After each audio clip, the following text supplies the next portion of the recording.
He thinks everyone's got it. And it makes sense. I mean, who knows? I mean, if everyone's got it, it's just a matter of whether it's dormant and it shows up. Like, do I feed it?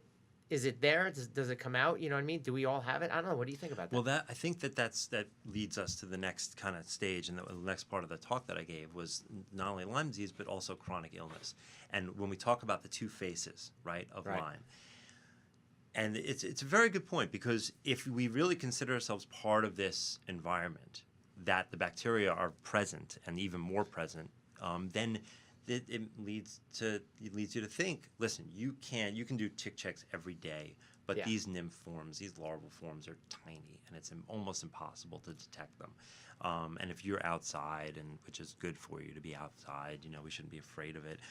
It's hard to really make sure that doesn't happen.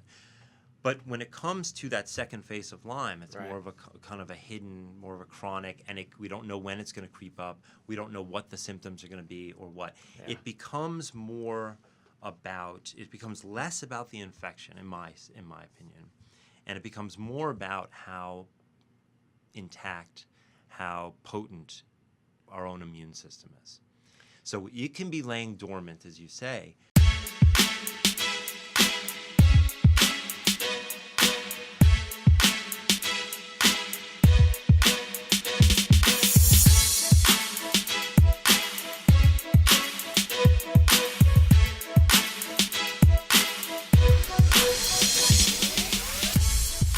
Welcome, everyone, to the Hol-Truth Podcast with Jon Levine. I am here with Dr. Evan Rubin, who is an osteopathic physician specializing in the practice of traditional osteopathic medicine. His hands-on approach to patient care involves all aspects of a patient's life, including their full medical and surgical history, nutrition, hydration, exercise, sleep, work environment, home environment, and family dynamics. Dr. Rubin's nearly 20 years of experience in this field has led him to supporting the health of his patients through education and self-sustaining living. Given the proper nutrition, the body is capable of self-healing and self-regulation. And welcome to the show. Good to see you again. Yes, thank you. Thanks for having me. You're welcome. It's been about 3 to 4 weeks since I last saw you at a conference. We have to catch up again and talk about Lyme. But first, you are an osteopathic physician. So what exactly is an osteopathic physician? We were just talking about it a little bit now, but yes. Well, that's a very good question, and there's a lot of misinformation out there, actually. So, in this country, in the United States, to be an osteopathic physician, you go to medical school. So 4 years of medical school, and then most people go on to do a residency. I did a residency in family medicine, so I'm board certified in family medicine and osteopathic manipulative medicine. That's my board certification. Now, the truth is that most graduates, most physicians that went to an osteopathic medical school that have a DO after their name practice medicine the way that any MD would, any allopathic physician would. They either go into surgery or they go into obstetrics, psychiatry, pediatrics. You can do any specialty. And most people, for the most part, prescribe drugs and do surgeries and things like that. The practice of traditional osteopathic medicine is more like a specialty. So you wouldn't expect every physician to go into surgery. It's a specialty. So you go on, have additional training into osteopathic medicine. Now, the theory of osteopathic medicine, or the principles, are that the body is a self-regulating, self-healing single unit of function.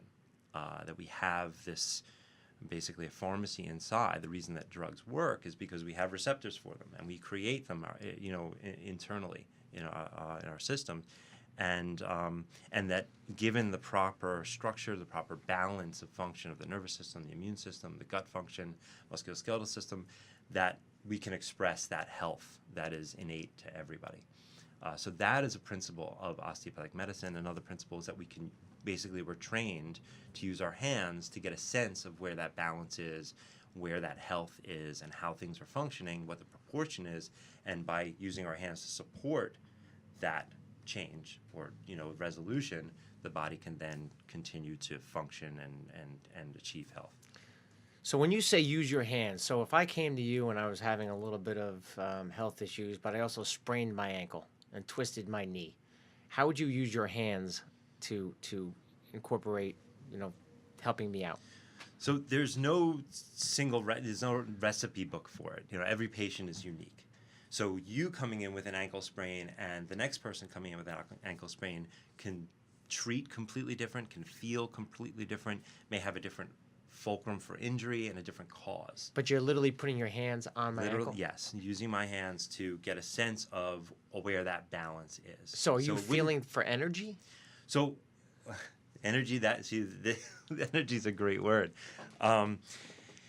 Well, like I said, we went to medical school. So we learned in medical school a lot of anatomy, we learned physiology, we learned all those different systems. Another big piece of what we learn in osteopathic training is embryology. So we learn the anatomy, but we also learn the origin and where the anatomy came from. So when you sprain, people sprain an ankle, it can get swollen. You can get, poor circulation there. So you look at the embryologic function where all of those muscle sprains, tendon, ligament, there could be a bony trauma if you slammed into it and all of a sudden the bone starts to behave a little bit differently. So all of those things exist in that embryologic field. So having my hands on it, on the hand, I take in all of that information, not only what the bone's doing, not only what the soft tissue's doing, how the circulation is moving, and also where those vectorial lines are going. So is it a knee issue that's preventing the ankle from healing? Is it a hip that got locked out and now the ankle is compensating for what's going on because the hip can't function properly? Gotcha. Goes into the back. So it comes back to the entire system. The whole truth. The whole truth. Let the body do its job. Yes. We're built to function perfectly. Just if we get in an accident, fix it and let the body do its job. Exactly. Essentially. So you had a talk at a conference, and this is really controversial, Lyme and other chronic illnesses. And I believe it was healing from Lyme and chronic illness. Let's get into that because there's a lot of misinformation and confusion about Lyme. We have Lyme disease, but I know there's also co-infections, and there's you have spirochetes. What exactly is Lyme disease? What exactly is it? Does it come from a tick, a spider? What the heck is it?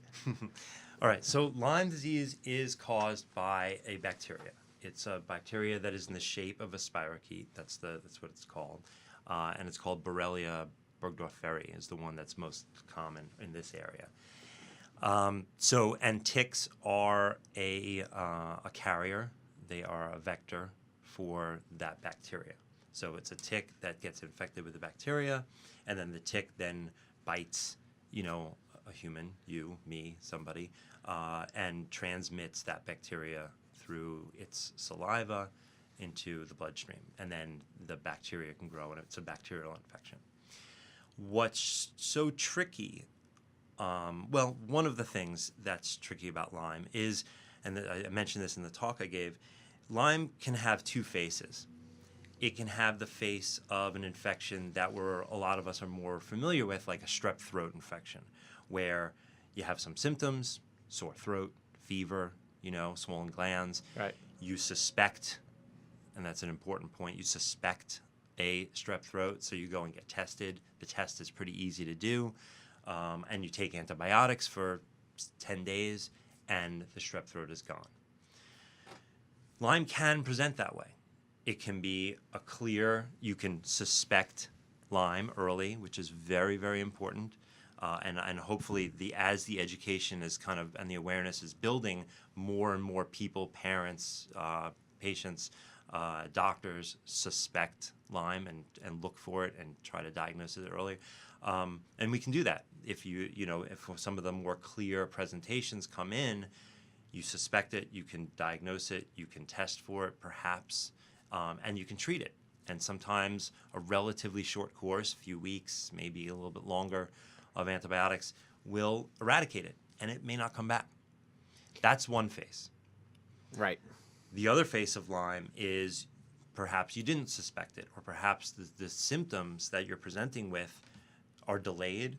perhaps they're a little more amorphous and no one thinks Lyme right away. You run up other diagnostic procedures, other treatments, and it lasts a while, and then it goes a little bit deeper, and the bugs can change. Your body can change, your immune system shifts, your nervous system shifts, and makes it, and the bugs can kind of hide a little bit, and it makes it more difficult. Tricky bastards. Yeah, well, tricky buggers. That's So right. so one group of people potentially can get bit by a tick and then immediately have problems, and it's probably pretty obvious that that's what it is. Like immediately they get a fever, rash, whatever it may be, and then there's the other group that less. This doesn't come quite right. It's not your typical rash. I do know of a case that actually where there was very little symptoms, but it kept popping up that it was Lyme. But the symptoms weren't even there. And this is, the symptoms were not even there. Mm-hmm. The tests were for something else, and yet it came up Lyme. That's interesting. And someone was thinking Lyme, at least, because they tested for Lyme. They were not thinking Lyme. But they still tested for it. They did. That's true. Because it was it was a functional doctor, and it was, like let's rule it out. Why not? So, but yeah, that wasn't the suspect, but it came up, but no symptoms. Interesting. And that's, what do you do there? So it literally became a situation where it was like, and this is not me, but a friend of mine who, there's no symptoms. Well, and yet. That is you're right. That is a tricky situation, because if there are literally no symptoms, you have to question. One of the things I learned, and I assume a lot of doctors learn, is that you treat a person, you don't treat a lab test. Right. So, but that gets a little tricky too, because if it's really clear, if it's a test that is across all bands, across every diagnostic criteria positive for Lyme, and you don't treat, you run the risk of later on, it really manifesting. So that's a tricky case. I can't even say, without knowing the person, can't even say whether I would go ahead and treat and what I would use to treat. There are many layers of variables to this this little game. This was 3 different doctors, I believe 2 different tests, because I know, what are the 2 labs? They're the 2 main labs. One's in California, one's in New Jersey, I think, right? Well, there's one. The typical one that's around every corner is LabCorp and Quest, and there are some other ones around. The one that a lot of people go to in California is IGeneX. IGeneX. Yeah. Right. And then isn't there another one in Connecticut or? There are a lot. There's more now than there were 5 years ago. They're really cropping up. Well, awareness on Lyme is building. There are 300,000 new cases a year that are crazy. diagnosed. It's the fastest growing vector-borne disease that's in this country. So yeah. So what are we treating? What are we treating with what specific antibiotics? So in a case where it's acute, you would give them. So again, it depends on the age of the kid, or of the patient. I see a lot of children. If they're the most common, antibiotic to give, and it's not just antibiotics. There's a lot of other levels of treatment too. Right. But the most common one is doxycycline. But you have to be careful giving that to anyone under Doesn't that 8 or 9 make your teeth years. gray? Yes. Yeah, it can stain your teeth permanently. If you're growing teeth and enamel, for adults who are over 10 or 9, it's less of an issue. But photosensitivity, the exposure to light is a big problem too on that medicine. Wow. So, and when do most people get bitten? Summertime, spring, summer, fall, when you're outside. Sure. So you give an adult or a child a medicine like that, and then say, okay, oh, by the way, for the next 6 weeks or 4 weeks or 12 weeks, you can't go in the sun. There's a lot of trickiness to it. We were talking before about, sometimes Yeah. you have to work with the individual to, Sure. to help them help themselves, But there are a lot of other medicines, and oftentimes, and we can talk about this. There's one researcher at Johns Hopkins who I talked about in my lecture, and I've heard speak half a dozen times. He's really at the forefront of that treatment, not only for acute, but really these persisters that we talked about. The ones. Right. And I mentioned some of the research he did in my talk, and I just got an email yesterday. What's his name? His name is Ying Zhang. Dr. Zhang. Yeah. Okay. He's really at the forefront. He's an amazing guy. Really a sweetheart, too, just talking to him individually. Very humble, yet he's brilliant. So he did all this research for the last, whatever it is, 4 or 5 years that I've been going to these conferences, and he presents on all these antibiotics and these combinations of antibiotics, daptomycin and intravenous antibiotics, with 2-3 drug combinations, right. and which ones are the most effective at eradicating the bacteria. And a few years ago, some of the clinicians, some of the practitioners got a chance to talk to him and say, hey, we use these antibiotics, but we also use all these herbal medicines and these essential oils that have great efficacy. It would be wonderful to see a kind of a head-to-head comparison, comparing apples to apples, how these things work. Yeah, that sounds real cool. And he recently presented in October, I went to a conference. He had a list of, I think, over 100 or maybe it was 50 essential oils that he used. No way. To treat, to see how they did versus the best performers of the antibiotics. And a few of them outperformed the oils. The antibiotics. Yes. Oh, I love it. Was it things like was it oregano yeah. and garlic? Well, yes, and in the recent the email I got from some science post yesterday talked about the top 5. Myrrh was one of them. Myrrh, yeah. Oregano, garlic. I mean, holy basil, cinnamon.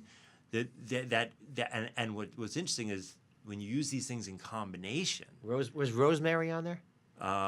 I don't remember rosemary being on there. Bitter orange? Was bitter orange on there? All those were in the top 50. Yeah. But they weren't in the top 5. But they outperformed the antibiotics. Outperformed the antibiotics, and they were. And you haven't seen the test yet for what it's like to use them in combination. And so, I mentioned this at the talk I gave where I met you. When I saw his list at this conference, I like to eat. I like to cook too. We all do. Yes. And I noticed this list of like the best top 10 performers, and I recognized the ingredients list for traditional foods like curries from India, jerk seasoning from the islands, from Jamaica, right. Mole sauce, right, from Mexico. They use these combinations of garlic and thyme and cinnamon and clove and oregano. They use these, and what's so wild is they grow locally. You have the local bacteria in the soil, yeah. right, that infect the tick, that then bite human or the animals around. But it's these plants that are growing in the soil that are all part of an ecosystem that we're a part of that keep the bugs in check. Local whole plant foods, nature's medicine is what we're getting at, which Exactly.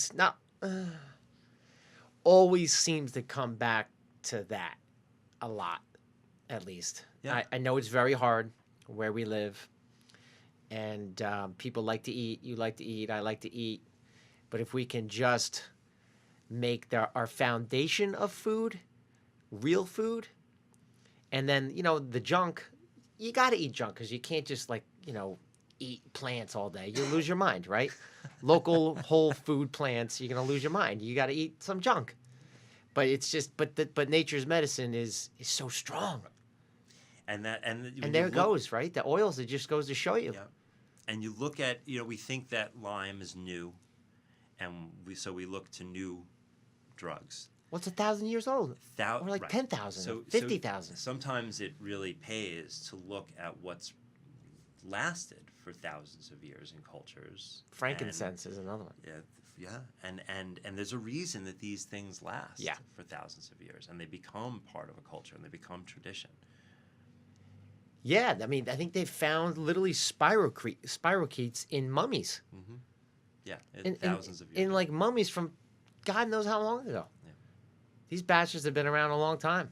Yeah, there's another medicine that I recommend for people too, especially that when it's more chronic or to prevent it from becoming a post-treatment or a chronic Lyme situation, and it also comes from the ground. The earthworms, they mulch up the soil and they Right.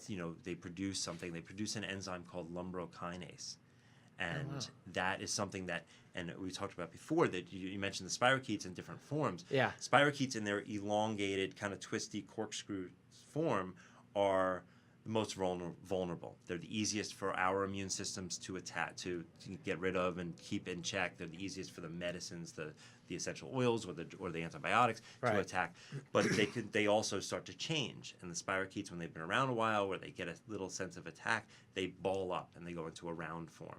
And they're a little bit more difficult to access, and they're not as vulnerable in that form. And then even longer persistent bacteria, they start to use some of and hide even better and get this kind of slimy layer, and they collect other things and become a biofilm, and that makes it even more difficult. So to they start hide accessing. in the biofilm, Yes. right? They're like in the biofilm. Right.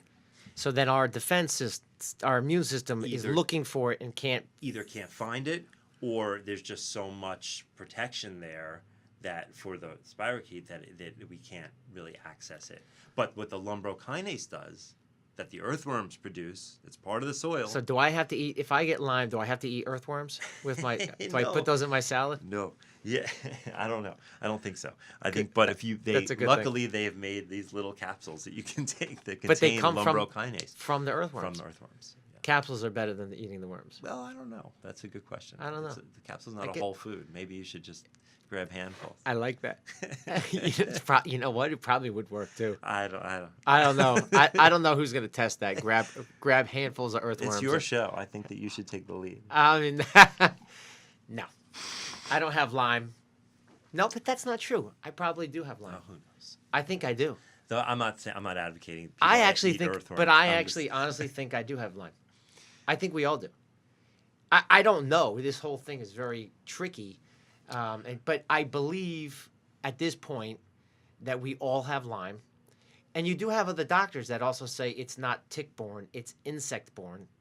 You have one that's out in Germany, Dr. Dietrich Klinghardt, who I think is fascinating. And he says it's in many different types of insects, and he thinks everyone's got it. And it makes sense. I mean, who knows? I mean, if everyone's got it, it's just a matter of whether it's dormant and it shows up. Like, do I feed it? Is it there? Does it come out? You know what I mean? Do we all have it? I don't know. What do you think about that? Well, I think that leads us to the next kind of stage, and the next part of the talk that I gave was not only Lyme disease but also chronic illness. And when we talk about the two faces, right, of Right. Lyme, and it's a very good point, because if we really consider ourselves part of this environment, that the bacteria are present and even more present, then it leads you to think, listen, you can do tick checks every day, but Yeah. these nymph forms, these larval forms are tiny, and it's almost impossible to detect them. And if you're outside, and which is good for you to be outside, we shouldn't be afraid of it. It's hard to really make sure that doesn't happen. But when it comes to that second phase of Lyme, it's Right. more of a kind of a hidden, more of a chronic, and we don't know when it's going to creep up. We don't know what the symptoms are going to be or what. Yeah. It becomes less about the infection, in my opinion, and it becomes more about how intact, how potent our own immune system is. So it can be laying dormant, as you say. But if we are otherwise healthy, if we're getting, and this is what I talk about, the part of my talk was about maximizing your resources. So if you're getting a good night's sleep, if you're doing what you love, if you're out and moving during the day, Right. if you're eating, like you bring up, if you're eating whole plant-based foods, if you're drinking plenty of water, and on a cellular level, your body is functioning to its maximum capacity, and you're really maximizing your body's ability to live and to function, then acute or chronic, you might not manifest those symptoms. Right. You may be living in symbiosis with not only a Borrelia, but a lot of other things that are there. I mean, listen, cancers. We're made of bugs. We Yeah. all have cancer cells too. We have right. Our body, our immune system, got 'em. on a moment-to-moment basis Right. is doing little, genetic snipping and editing to make sure that our cells don't, grow out of proportion. It's happening all the time. So you're speaking my language. What we're talking about is let's let our immune system do its job. It's got a job to protect ourselves from the bad bugs. And if you just feed it the good stuff, lifestyle with the lifestyle, the sleep, the good foods for the most part. No one's saying that you can't enjoy chips and stuff like that, but you don't want to do it all the time. Being active, being out in nature, having, relationships, you're going to keep that stuff at bay, right? So that's the whole kind of lifestyle thing, lifestyle medicine. If you feed these bugs, because these bugs, I believe, feed on sugar, don't they? They like sugar. They like a lot of these badass sugar. bugs Well, like the sugar. thing about sugar is it's a very Or added sugar. It's a readily available source of energy. So we like sugar too. We feel good with sugar. It burns up lightning fast. You Right. know, it's like I don't know if I like building fires. And the things that catch fire the quickest, like leaves and sticks and things like that, you just get a big flame right away. Yeah. Right? Very satisfying, immediate gratification. But you can't have a lasting fire just throwing sticks in it. You'd be burning fuel way too fast. You need some of that. Good analogy. You do it at the beginning, and then you layer some heavier logs on there that can slowly catch fire and can keep the heat for longer periods of time. Right. And you're burning up your fuel too quickly. It's about balance. You mentioned, eating chips and things like that. I mean, you're right. I love ice cream, and it's interesting. So for me, luckily, I'm otherwise healthy. I'm not suffering with a lot of stuff. So occasionally I eat ice cream and I don't really have a major setback from it. Some of these people, and we mentioned, I talked to you earlier about a patient I saw today. Some of these people don't have that balance yet. They're really sick. They're really depleted. Right. They don't have that strong foundation. They've been knocked out of balance. So for those people, to get back to a place of balance actually probably requires a lot more. One, it may require more treatment. Two, it requires being a lot cleaner for a lot longer before they can get to that point of resilience where they can start to fold in, a cheeseburger here and if they want it here and there. But the truth is, there are a lot of people for whom eating one cheeseburger today would knock them out for a month or longer. They just don't have the resources to deal with it. So their immune system is just taxed. Yep. Is that the idea? Overtaxed. It's working so damn hard. It can't take anything. It can't catch up on its own. It can't catch up. You need clean. You need easy. You mentioned energy before. You need to take the challenge out of that system so it can just restore itself and regenerate what it needs. What about what's your take on foot baths and removing toxins from the body? So again, going back to this doctor, because I just like this doctor. He says that removing toxins from the body allows your body to basically work. Your immune system can work now without all these toxic chemicals in it. So foot baths, we do foot baths at home, by the way, just in general, because I think, our environment is so toxic that it's always good to do it. And, I don't know the science behind it. I kind of know a little bit, but I know if I do a 20-minute foot bath, I feel so much better. It's amazing. Even if I feel fine, I could do a 20-minute foot bath, and I still feel better. And my kids get it, and my wife does it, and it's a little bit of a pain in the neck because it's just a little much, but something's working. Yes, I think that something's working. It's just I don't know how, but something's working. I think there are a lot of avenues of detox out there. I've done those foot baths, and you get the water discolors, and so it's this visual. Everyone thinks it's it's just a reaction. Right. Everyone's like, oh my God, all that black stuff came out of you. It's an oxidation of the minerals and stuff. That didn't all come out of me. But I think that there are a lot of things to it, right? If you're gonna take there are a lot of levels to it. I think that, yes, I think it's legitimate. I think that there's a detox that happens by doing that. The other thing is, I mean, it's what, 20, 25 minutes? Is that how long do you soak your feet for? About 20, Right. 25 minutes. Yeah. If there is a lot of I think that practice itself of taking 20, 25 minutes a day of only doing one thing and kind of being single-minded for that time is almost like a meditative process. Yeah. I think that itself has a neurologic detox to it. I think it starts to reset your body into that single unit of function again as well. So I think you have a lot of layers of help there. There's also people that use an infrared sauna on a daily basis, even 5 minutes, 10 minutes of that. Yeah. And that also has resetting your temperature control. It works on the hypothalamus. It works as a lot That's a great point, though. Doing the detox bath, you're actually being mindful and sitting there and kind of just, I mean, I'm on my phone, but which maybe doesn't completely count. So you're like, yeah, that's like 89% of what it could be.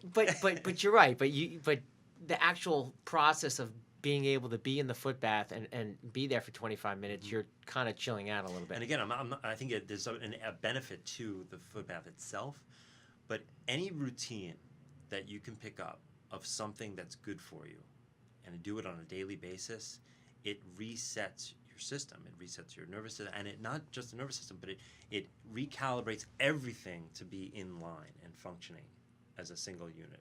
Right. And again, getting back to that energy discussion we had about the burning fuel, if all of your body systems, which function as a single unit, are doing the same thing, Right. then there's less resistance in the system.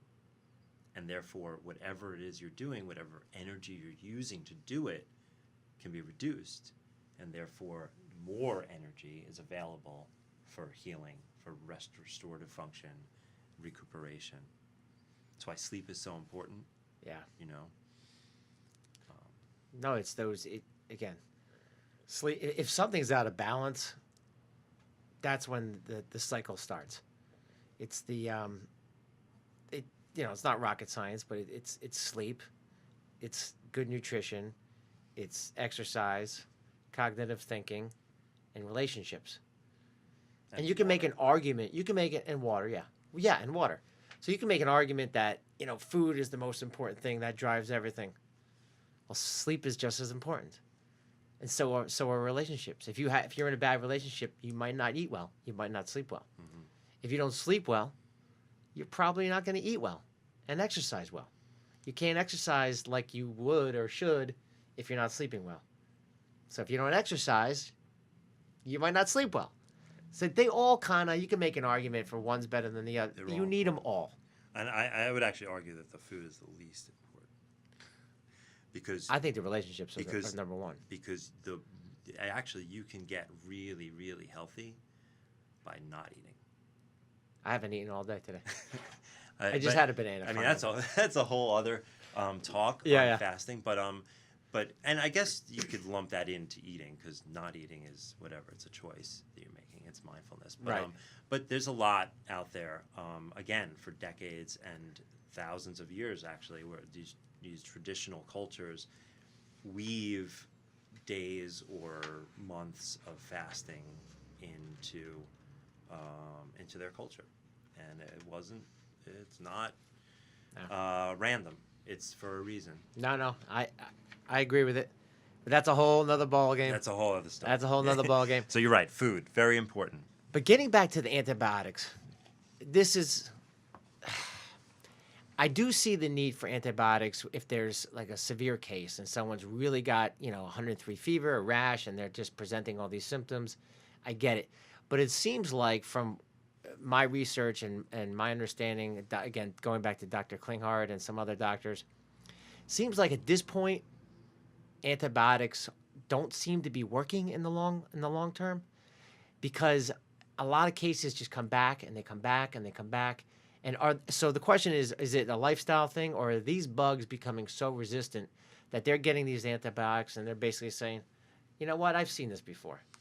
Now I'm mounting my attack. I've got my own immune system thanks to the super bugs, right? Right. What's your take on that? Well, I think it's important not to paint in broad strokes here. I think that really every patient is an individual, and like you said, if someone is, because I see patients across the spectrum. I see the ones that are very young, that are drug naive, that are otherwise healthy, and again, they present or have that first phase of Lyme where it could just get knocked out, easy. Right. It could. And then I also see the patients that for 20, 30 years have been suffering. And, the people that are desperate, people that have really basically lost their lifestyle. That all they do every day is suffer. And they're knocked out from from enjoying life. They have no quality. From the Lyme. From Lyme and from, whatever the chronic state of their system is. Are they suffering every day? Yeah, people that are really bad, and that have seen a dozen other doctors around the world and and stuff, and they've tried everything. And sometimes being on antibiotics for a few months makes them feel better, but sometimes it doesn't. They change around which one. They daily take herbals and things, so it's difficult to just make single statements that try to cover everybody. You're right. And again, you have a fear if someone first presents for the first time, it's 5-6 years old with what looks like a very clear case. It's hard to not, give them, in my opinion, it's hard to not treat them with antibiotics right away, because if they can fall into that first category, where you treat it and it's gone, and they're again, immune system's otherwise healthy. It's about balance. So because what's interesting about the antibiotics is they from what we understand about them, which is not everything obviously, but we know that they help fight the bugs. Antibiotics don't cure Lyme disease. They don't even completely eradicate the bugs. They knock them down to a level where our immune system and our resources are sufficient to then take over and finish the job, or at least keep the place of balance, right? Those essential oils we talked about and some of the herbal medicines, they can do both. They can both knock down those numbers of bacteria as well as support our immune system. They're immune boosting and they're antimicrobial. So they can do both those jobs, and a lot of times they don't destroy the gut function. You mentioned before about the foot baths and detox. There's a lot of detox protocols and systems out there, and a lot of them have to do with really building up gut function as well, because that's a huge place where that kind of metabolic exchange happens. Well, yeah, so I guess the antibiotics knock out everything, right? So the good and the bad bacteria. They it's like a big bomb, which I get. Like if you need to treat a kid who's got... And the thing is, we try with the antibiotics. We can do sensitivities and cultures and things like that, and we can see which to make it as much of a sniper fire versus a big bomb as possible. Yeah. But many of them still will take out some of the stuff that is normal flora for our bodies, whether it's our gut or other parts. So and then you have to deal with that. You help balance that. Yeah. All right, you ready for a little game? I got a spelling test for you. And if you get one wrong, God, my phone. The ringer's supposed to be off. Are you ready for a little spelling test? Spelling test. Oh. And every one you get wrong, you have to buy me a whole plant salad, a whole healthy salad with parsley and leeks and kale and arugula. And how many words are there? There's only 6. Okay, I will buy you a salad every day for the next week. We don't have to do the spelling We're test. doing this. Okay, number 1 is Ehrlichia. Ehrlichia, which is a co-infection, right? I know, that's great. And it's so Ehrlichia. funny. It's so funny because I ordered this test. I test for it, and every time I write it down, I have no idea where to put the H. I can't give you easy ones. Ehrlichia. I'm just gonna bury it in the word, but I'll say Ehrlichia.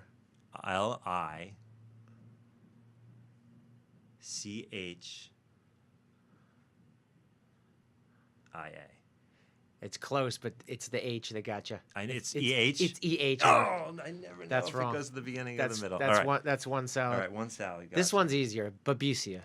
BABESIA. And you got it. There you go.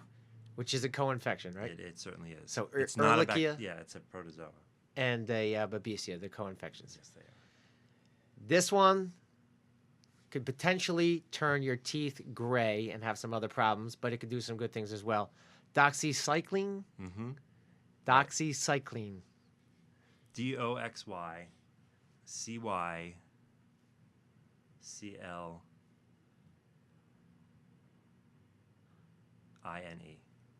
Bing. Good job. Okay. That was a good one. All right. Nincompoop. Nincompoop. DRRUBIN. No. NINCOMPOOP.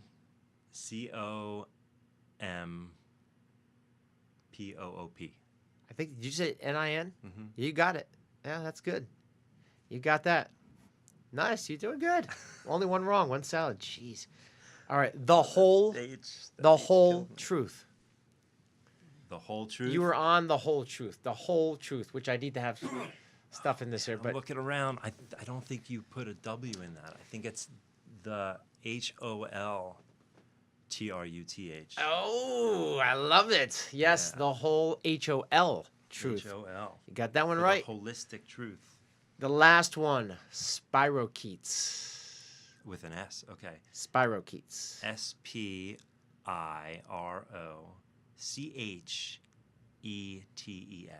Bing, you got it. That's pretty good. That's really good. I am not a speller. I am impressed. That's only one wrong. Ehrlichia. And I knew that H was going to get me. Oh, all right. So you owe me one salad. You got it. All right, cool. See, you could have taken my offer at the beginning. You would have had 7 salads. I would have had 7 salads. If I wanted to play the game, it's fun to play the game. So, what do you think that these days there seems to be more Lyme than ever? And we've already talked about that it's been shown that spirochetes have been around for thousands of years. So, who knows? But why do you think there's more prevalence now than ever? I have a little bit of a theory, but Yeah, I mean, I think the environment has a big part of it. They keep threatening that, the warmer, longer summers and, makes it more hospitable for these things. Yeah. because it's damp. They like damp. Yeah, they're just around. I mean, their environment. They is like such- damp environments. And it's important to remember too that they're living things. So they're working. Their motivation To stay is alive. survival. Yeah. So it's not like they're looking out for us, and not to put some weird, anthropological thing on them, but they're just living beings, and they're not vengeful. They're not infecting us out of malice. No, they're they're just not. doing their thing. That's amazing. These little bastards are, I mean, they're creating havoc. But if you think about it, to your point, they're doing their very best to live and to hide. So when they hide in the biofilm, they're hiding from the antibiotics. So to your point, they're trying to stay alive. Yeah, so they're like, no, I don't want to be killed by these antibiotics. So Or they by an immune hide in, or the immune system, right. So like they're in your body and they don't want to be killed by the immune system. So they hide. They hide in the biofilm. Maybe they hide in the tissues. So yeah, it's kind of nutty, but that's what they're doing. They're trying to stay alive, and there's no... So to that point, maybe there's more bacteria around, or maybe there are more people getting infected because there are more hosts. So it's not just deer, right? We blame deer, and we even named the tick a deer tick. I know. Right?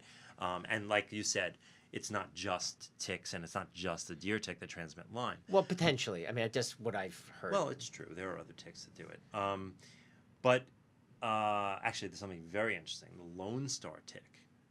Oh, yeah, the Rocky Mountain. Is this the Rocky Mountain? This is one from the south. It's starry is a disease process that it transmits. But the Lone Star tick does not transmit Lyme, at least right now. and they've done thousands of different tests on it. Oh, wow. And there's something, what they finally figured out is, well, like they said, all right, why doesn't it? And there's something in its saliva that explodes, that blows up the Borrelia. It just explodes the bacteria. So Really? there have been no incidents at this point. I'm sure at some point I'm going to be proven wrong, but there's no incidence of a Lone Star tick transmitting Lyme because its saliva destroys Borrelia. No kidding. But to speak to your point, so more Lyme, more bugs. And one of the reasons we talked about the environment is because there are more hosts. So it's not just the deer. Deer Right. get blamed because they're big animals and they can carry a lot of ticks. Sure. But you have mice, you have birds, you have squirrels, you have fox, you have all these different things that run around. And they're carrying ticks also. They live in the grass, they live in the bushes, they live in these things. Yeah. You have these cycles of shorter winters perhaps, or a lot of snow and precipitation that feeds the soil, and all of a sudden you have these springs that get warm and boom, everything comes into bloom. Now there's a lot more places to hide for these animals, a lot more things to eat for these animals, so they're doing better, they're thriving, they're Right. hosts for these bugs and for these ticks, That so makes they're sense. doing better. So, and if they're around more, then, and plus we're destroying a lot of these places for them to go run and hide, so they're much closer to us. We're living much more proximity to them, so we have interaction, so therefore we're getting infected more. That makes a lot of sense. That makes a lot of sense. It's crazy, but because I don't know what you do about this, but we're just so disconnected from nature. I always say this, and I try to put myself in nature as much as possible. I ground. You'll see me as much as I humanly can you'll see my bare feet on the ground, even when it's cold out and people look at me like, what are you doing? I know what I'm doing. I'm earthing, I'm grounding, I'm connecting to nature. They may sound hokey to some people. It's not hokey. I mean, take your shoes and socks off and put them on the ground, put them on dirt, and you'll see how good you feel. When you go to the beach, everyone's in a pretty good mood. You're grounding. There's a reason for it.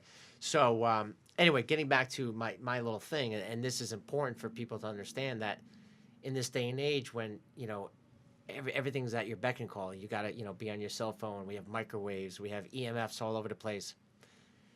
You're going to have to deal with that a little bit because that's the way we live, but you can still go outside. There's less trees, there's less nature. We build all over the place, but you could still go outside. Even if you're in a city, find a park. Hug a tree. I mean, it sounds nuts, but it's really true. And just do a test and see how you feel. Because I'll tell you, like when I'm on the computer all day and I'm on my phone, I get irritable. I get irritable as hell. And my remedy for that, and I'm not saying that I'm right, but the way I feel better is, I usually eat clean, but I go outside. And I just start breathing the air because I feel like I'm disconnected from nature. And I get my bare feet on the ground, and it's just like, it's almost instant. So to me, the EMFs and the fact that, you can microwave food and there's technology. I don't know exactly how that would play into it, but it just seems like more of that is, more is not better. So to me, less is more. So more nature, less of the stuff that we've created. I know it's that's also tricky because, well, this is the world we live in. We need cell phones. We have social media. I have a podcast. I need to be on social media to a certain point. But I guess it's the balance, right? It's the balance. It's also what you mentioned before about the foot baths. It's a mindfulness too. Yeah. I mean, a lot of times these conveniences, which we call them time savers. They're not though. But They're killing us. Yeah, it's hard to say. I think big picture, I don't know that they are time savers. But what I do know is I think that they have distanced us from that mindfulness. I think that they allow us to be distracted. They allow us to this term multitasking, which somehow gained a positive connotation. Yeah, I know. And it's tricky, and It's called chaos. Right. It's chaos, and ultimately it ends up where each of those tasks is performed not as well as they could have been performed if it was one-mindedness or unitask. Yes. You know, and I think that we fall into this trap of thinking because everyone else does this that we have to do it too, Right. or even be at the forefront of it, do it faster and earlier than the next person, and it's it's that proverbial rat race, but what it is a trap, and it's not true. It's an illusion to think that because what is it at the end of that race that everyone's racing towards? That's what people should think about. Yeah. Because the race is right here in the moment, right now. That's the finish line. What's the end game? Yeah, it's each moment is, and if you're racing through all the moments, then you've, in my opinion, you've already lost the race. You know. I agree with you, and I think I'm going to move to Greece. Just call it a day. Greece is They special. just seem to have, not just Greece, but like in Europe. I don't know. Maybe the grass is not greener on the other side because I'm sure people in Europe are like, what's funny? What's funny? People in Europe, not everyone. I don't want to paint with broad strokes. Mm-hmm. I got to be careful. I already did that once because everyone's different. Because I do agree with that bio-individuality. We're all different. We all have different symptoms and likes and dislikes. But for the most part, people in Europe, when they look at America and they're like, because my wife's Polish, and we go to Poland and we go to Europe a lot, and I see it. I do my own evidence-based and science experiments just by looking at people, and they're pretty healthy. They smoke cigarettes, but anyway, they grow up and they're like, oh yeah, Bon Jovi, Bruce Springsteen, and we want to be in New York and we want to live here. They come to America, they get sick as hell. They do. They come to America, they get sick as hell, and then they move back and they get better. There's certain cases where there's one case, I can't remember what it is, but the guy literally, I think he was from Greece. He moved to New York City and worked in New York City for like 25 years and was involved in the rat race. And I think he got cancer. And then all the doctors are like, go on chemo, do this. And he said, no, I'm not going to do it. And he moved back home to Greece in his community village and just got nature and went, was near his family and he ended up being fine. And then he moved, and then he went back to New York City about 10 years later and to see where all the doctors were, and they were all dead. Really? All the doctors? Wow. It just, to my point, did you see my point? Like, that is a real true story. I can't remember exactly what it is, but I think we could do that here. I really do. I mean, listen, we're broadcasting, we're in New Jersey, right? Yeah. We have beautiful ocean. Maybe it's not the Greek Ocean, but we have an ocean here. And you said you go to this, put your feet in the sand. We have woods around. We have accessibility to these things. It's the Garden State. I mean, there are the potential for growing amazing food out of this soil is there. I mean, this was New Jersey was a state that provided food for the rest of the country not that long ago. Yeah. We still do in a lot of respects, but we have it. We have those resources here. Yeah. It's a mindset. It's something to kind of unplug from, both literally and figuratively, and reset your perspective and what's important. Priorities. The resources are here. So I need you to promote our podcast to make sure that we can teach people, empower people about lifestyle, about chronic healing from Lyme and chronic disease. And while you're doing that on social media, I will be at the beach with Ming. There you go. And Is that fair? And I'll get you a salad. Just kidding. Listen, thank you for coming on the show. Dr. Evan Rubin, your office, where's your office? I have an office locally, 55 North Gilbert Street in Tinton Falls. Okay. And I have an office in Manhattan as well. And what's your address in Manhattan? 241 West 30th Street. Dr. Evan Rubin, osteopathic medicine. Heal yourself. And go see him if you want a great doctor. Great bedside manner. You're a nice guy and you seem like you care. Thank you. I know you care because you talked about a patient that you have that you're really concerned about. So I like to have people like that on the show. So that is a wrap. Thank you, sir. We'll talk to you soon. Stay in touch. Adios, amigos.